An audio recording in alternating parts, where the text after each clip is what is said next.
We know people should exercise, and yet when we tell people who are overweight and diabetic to go exercise, they don't actually lose weight, and they very rarely improve their diabetes. Why is that? The best-selling author and host. The #1 health and wellness podcast. On Purpose with Jay Shetty. You know, what was your journey from conventional medicine to internal medicine?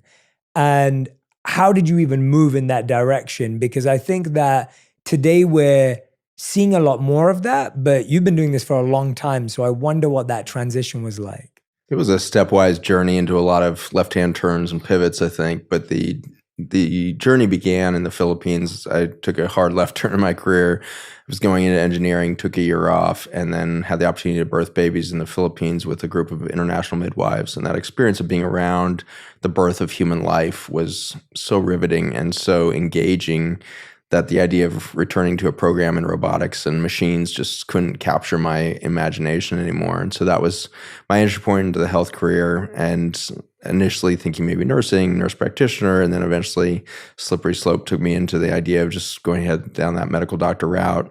And that journey came along in an interesting point in human history where I didn't realize in the 1990s, none of us knew at the time, that we were about to witness the most extraordinary explosion of chronic disease in human history. We were about to see the complete collapse of the human immune system, the human neurologic system, and the debut of things like attention deficit disorder, gluten sensitivity, Lyme disease, chronic fatigue syndromes, chronic pain syndromes, things that had simply not existed 10 years, let alone in the previous 1,000 years.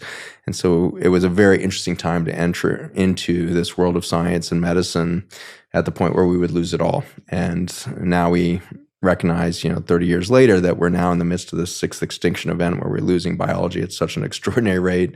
And we see not only cancer epidemics and autoimmune epidemics and the rest, we're seeing, pandemics and the results of this real disruption of neural anatomy and attention deficit to autism, from Parkinson's to Alzheimer's, and this breakdown in our cell-cell communication such that we would really lose our self-identity in this milieu of inflammation and destruction at the cellular level, which of course is manifesting at the macro level as well. And so we see the dissolution of sociopolitical systems and this polarization and the fear, guilt, shame paradigms amplifying as our biology collapses. So never before so interesting a moment to step into this space. And it's been a real exciting journey into realizing that the end is near of an old paradigm and the beginning is nigh for everything that we perhaps have not even yet imagined, because we are starting to realize that to be human health is really a description of an ecosystem rather than a single species trying to met out a survival paradigm within a complex ecosystem of life. One of the reasons why I've been so interested in your work is because I found myself going from being quite an healthy individual to then randomly having inflammation and having gut issues and whatever it may have been. And none of them were things I could even explain. Like I was living a generally healthy diet, or I was pretty active, or whatever it may be. But still, I'd started to see all these things. And so what started it in the first place at such a global level? Like what has been going on with our health, the food system, and everything else? What's been happening that has caused it today, where I think the majority of us either are experiencing it or know someone who's experiencing it? Yeah. I think I had to go into the problem before I found some of the answers to your questions there. And diving deeper and deeper into the problem, I was trained in internal medicine, which is general hospital care, kind of your adult medicine and conventional pharmaceutical model, running ICUs and the like. I was a chief resident training residents and med students at the University of Virginia, and was finding that I wasn't finding the answers to how do I make my patients healthier. I was chasing disease, and it was getting more and more difficult, it seemed, every year to actually have a positive outcome with my patients. And so I felt like I needed more training. And I did endocrinology and metabolism for another 3 years. And that training really took me into what is the communication network of this exquisite symphony that we would call a human body. How does the liver talk to the brain? How does the brain talk back to the adrenal glands? How do the adrenal glands talk to those kidneys? And so that was the fascination of that hormonal network of communication. And that drove me down deeper into the second half of that specialty, which is called metabolism. How does energy get liberated within a human cell to manifest life? And the answer was just becoming obvious, was that it's actually not the human cell that's creating the energy. It's these tiny little microbes, these little bacteria that live inside of our cells that was liberating energy for the human cell to thrive upon. And those little bacteria, often called mitochondria, are very susceptible to toxins. I was developing toxins to kill cancer cells and was watching those toxins damage this ecosystem within and then make it very difficult for a cell to recover on a cancer journey.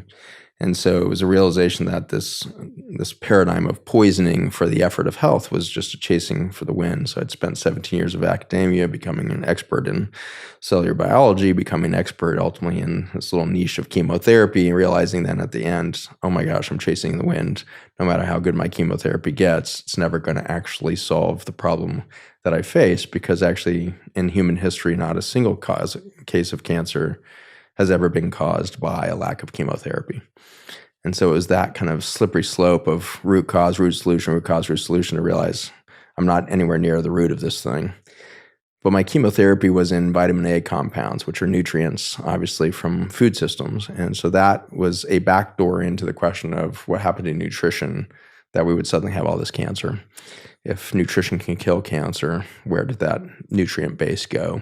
And that led us then to some pretty exciting answers. And I had to leave the university setting at that point because the research that I next wanted to do couldn't really fit into the paradigm of here's a drug, here's the disease. And I was starting to want to ask deeper questions about how does life happen? How does biology happen? So I left in 2010, started a clinic that was, based in nutrition, an idea that nutrition could be the basis for reversing chronic disease and perhaps ultimately preventing it. And that was a daunting and scary moment for me because I had been trained nothing at all in nutrition. And so I was desperately looking for everything I could put my hands on in the nutrition sciences to try to find a path forward. And I was finding that the nutrition science is really disconnected from the deeper understanding of how biology worked. We were practicing kind of 50-year-old beliefs about nutrition with the food pyramid and all this, when in fact we kind of knew already at the biology level that that was a miss. But we hadn't matured that science. And long winding path, it turns out that I found myself back to not recent medicine, but ancient medicine. And we find that long before Hippocrates came along to say we are what we eat kind of thing, Chinese medicine had recognized that we must, realize that we are a manifestation of the nutrition, the connection to nature, and maybe deeper than Chinese medicine, Ayurveda, which was a deep field that you've studied extensively with your tea company and everything else.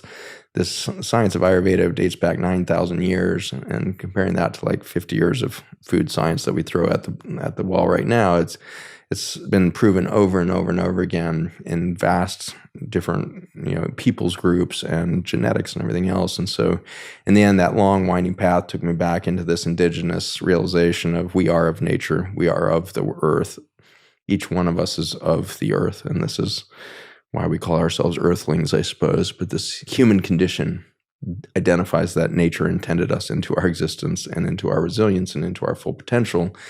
And it's in this last 100 years where we've accelerated this march away from that nature and the convenience lifestyles and the technology boom and everything else. And this has been that pivot point of how did we lose health? We simply distanced ourselves from nature further than we'd ever been. And we did it at these fundamentals, as you point out, of the food system.